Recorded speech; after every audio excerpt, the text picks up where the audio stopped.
कल्याण ग्रामीणमध्ये ओला चालकाला लुटणाऱ्या 3 चोरट्यांना मानपाडा पोलिसांनी अटक केली आहे। ओला चालकाला चाकूचा धाक दाखवत त्याची कार आणि रोकड आणि काही महत्त्वाची कागदपत्रे घेऊन पसार झालेल्या तिघांना मानपाडा पोलिसांनी अटक केली आहे। सफीक खान, अमन अन्सारी आणि अमन जमादार अशा तिघांची नावे आहेत। ही आरोपी डोंबिवली पूर्वीतील खोणी परिसरात असलेल्या पलावामध्ये राहणार आहेत।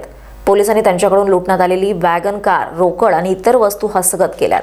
पुढचा तपास पोलीस करतायत।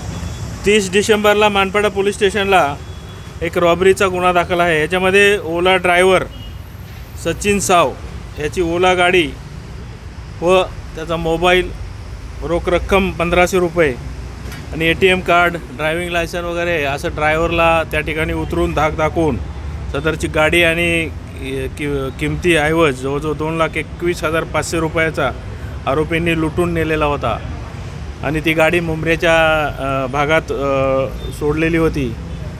सिनियर पी.आय. होनमाने आणि त्यांची DBची टीम यांनी गेल्या 10-15 दिवस अहोरात्र मेहनत करून या आरोपींना जेरबंद केलेले आहे।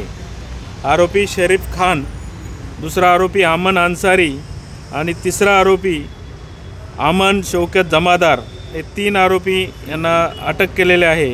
याच्यामध्ये हा जो अमन जमादार आहे याच्यावर मानपाडा पोलीस स्टेशनला जबरी चोरीचे 2 गुन्हे दाखल आहेत आणि हा जो पूर्वी मुंबईला गुन्हा दाखल असणारे अमन शौकत व अमन अन्सारी यांच्यावर देखील मुंबईला पूर्वीचे गुन्हे दाखल आहेत। गुन्ह्याचा तपास व संपूर्ण माल रिकवर केला, जवळजवळ 20,060 रुपयाचा माल रिकवर केलेला आहे।